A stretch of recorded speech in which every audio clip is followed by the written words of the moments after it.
Hello students, welcome to mathmastery where maths meets magic. तो चलो start करते हैं आज का क्लास 10th का chapter 3 pair of linear equation in two variables. Chapters की एक्सरसाइज स्टार्ट करने से पहले हम इस चैप्टर के इंट्रोडक्शन को समझेंगे।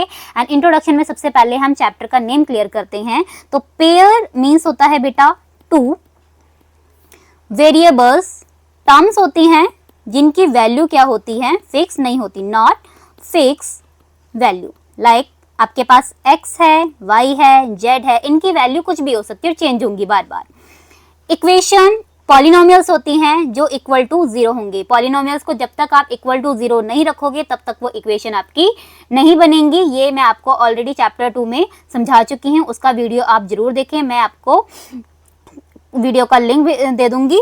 लीनियर इक्वेशन का मतलब, लीनियर का मतलब क्या है, highest power.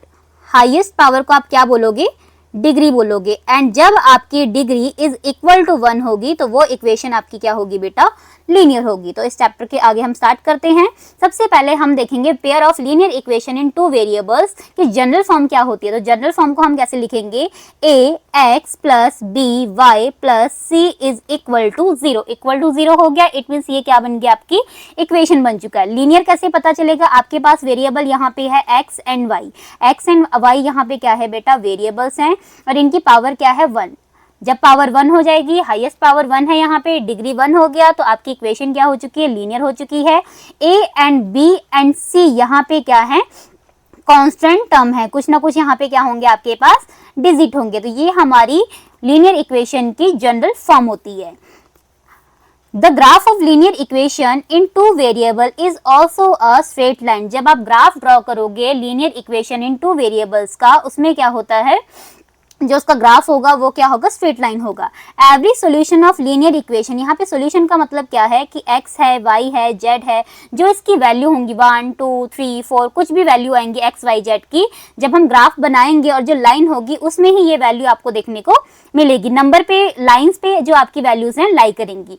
To linear equation which are in the same two variable, यहाँ पे देखो वेरिएबल्स दो लीनियर इक्वेशन है, इट मीन्स डिग्री दोनों इक्वेशन की 1 होगी। दोनों इक्वेशन में वेरिएबल्स क्या रहेंगे, सेम रहेंगे, x एंड y साइमल्टेनियसली। एक साथ जब वो इक्वेशन आपको मिलेंगी तो उस इक्वेशन को हम क्या बोलेंगे, a pair of linear equation in two variables. अब pair of linear equation in two variables x and y का आप जनरल फॉर्म देखोगे।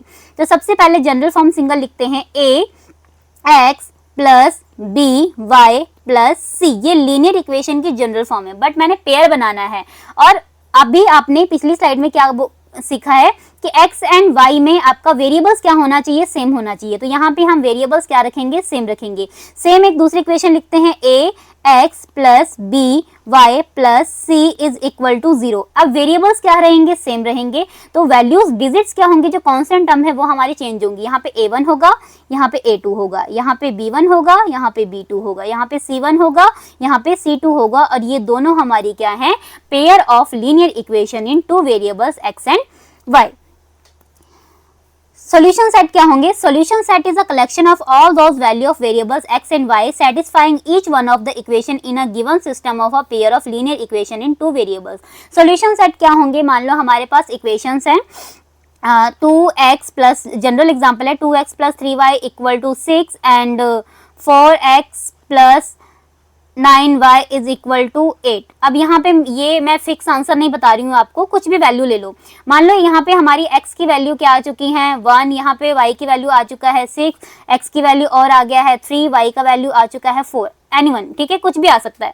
तो ये इक्वेशन जब x और y को आप यहाँ पे पुट करोगे आराम का सेटिस्फाई हो जाएगा। Right hand side is equal to left hand side आ जाएगा। तो ये जो आपके सेट बनेंगे x and y 3 4, x and y 1 6, ये आपके क्या होंगे, सॉल्यूशन सेट होंगे। ये इसके एग्जैक्ट आंसर नहीं है, मैंने जस्ट एक एग्जांपल ली है। ये आपके क्या होंगे बेटा, सॉल्यूशन सेट होंगे। The set of all ordered pair, ordered pair मतलब आप उसको कैसे लिखोगे, जैसे यहाँ पे x 3 है y 4 है, तो आप ऐसे लिखोगे 3, 4। तो जितने भी आपके ऑल ऑर्डर पेयर्स बनेंगे जो दोनों इक्वेशन को क्या करेंगे, सेटिस्फाई करेंगे, तो वो आपके क्या होंगे, सॉल्यूशन सेट होंगे। ऐसे आपको बहुत सेट मिलेंगे। Graphical method of solution of a pair of linear equation, the general form. अब हम इसको ग्राफिकली देखेंगे कि graphically pair of linear equation के सॉल्यूशन कैसे निकल रहे हैं। आपको कैसे पता चलेगा ग्राफिकली कि ये कैसी लाइंस हैं, कैसे रिप्रेजेंट कर रही हैं, ठीक है, किस तरीके की इक्वेशन बना रही है।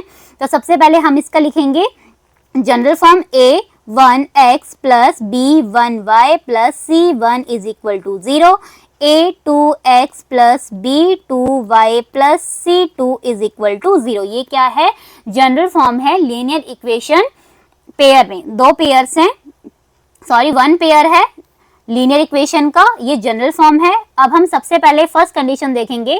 फर्स्ट वाला जो हमारे पास है, द लाइन में intersect in a single point, in this case a pair of equation has a unique solution. अब देखो सबसे पहले क्या होना चाहिए, लाइन इंटरसेक्टिंग होना चाहिए, सिंगल पॉइंट पे इंटरसेक्ट करेगा और इसका क्या होगा, यूनिक सॉल्यूशन मिलेगा। अगर यूनिक सॉल्यूशन है तो क्या होगा, कंसिस्टेंट होगा। बट कब होगा, ये देखो, ये आपके पास पेयर है लीनियर इक्वेशन का, इसमें हम क्या करेंगे, कंडीशन क्या है, हम रेशियो लेंगे इसका। तो इंटरसेक्टिंग के लिए कंडीशन क्या होगी, a1 by a2 not equal to b1 by b2। जब आप रेशियो लोगे और इस तरीके की कंडीशन आपकी सेटिस्फाई होगी तो जो आपकी लाइन है वो क्या करेगी, एक इंटरसेक्ट करेगी। इंटरसेक्ट कहाँ पे करेगी, सिंगल पॉइंट पे करेगी। यही इंटरसेक्टिंग पॉइंट x और y की जो वैल्यू आएंगी, ये क्या होगा आपका सॉल्यूशन होगा और यूनिक सॉल्यूशन मिलेगा, सिंगल सॉल्यूशन मिलेगा। अगर सॉल्यूशन मिलेगा तो आपका जो सॉल्यूशन क्या होगा, कंसिस्टेंट होगा। नेक्स्ट करते हैं,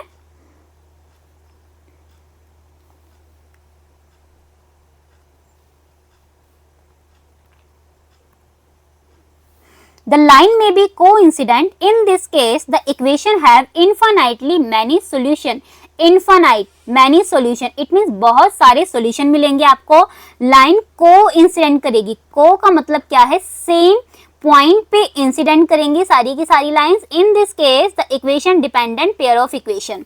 कैसे? अब इसके लिए condition क्या होगी, a1 by a2 is equal to b1 by b2 is equal to c1 by c2। जब सारी की सारी रेशियोज आपकी क्या होंगी, इक्वल हो जाएंगी, तो उस टाइम पे क्या होगा, आपका कोइंसिडेंट लाइन होगी और इन्फिनिटली आपको x एंड y के बहुत सारे सॉल्यूशन ऐसे मिलेंगे जो दोनों इक्वेशन को क्या कर रहे होंगे, सेटिस्फाई कर रहे होंगे। मान लो x और y के आपके पास दो इक्वेशन है, इक्वेशन 1 इक्वेशन 2, यहाँ से भी x और y की वैल्यू मिली है, यहाँ से भी x और y की वैल्यू मिली है, और ये क्या करेंगे, कोइंसिडेंट करेंगे, सेम पॉइंट पे सेम लाइन में क्या करेंगे, सारे के सारे पॉइंट्स आपको देखने को मिलेंगे और बहुत सारे आपको सोल्यूशन मिलेंगे।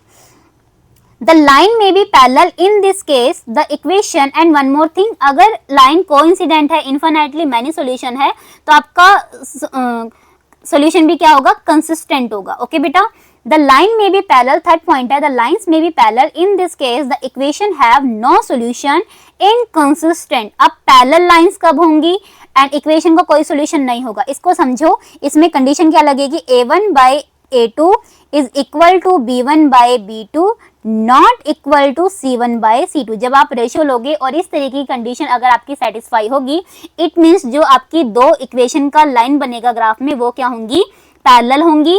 पैरेलल होंगी तो कभी किसी पॉइंट पर मीट नहीं करेंगी। अगर मीट नहीं करेंगी तो आपके पास कोई भी सॉल्यूशन नहीं आएगा। अगर कोई भी सॉल्यूशन नहीं है तो आपके पास क्या होगा, इनकंसिस्टेंट बनेगा। तो ये linear equation, pair of linear equation की आपके पास इंट्रोडक्शन थी। इसी को यूज करके हम इस एक्सरसाइज की, इस चैप्टर की एक्सरसाइज को सॉल्व करेंगे। इसे आप ध्यान से देखिए। कोई भी आपका डाउट है तो आप कमेंट सेक्शन में डाउट डाल दीजिए। Thank you.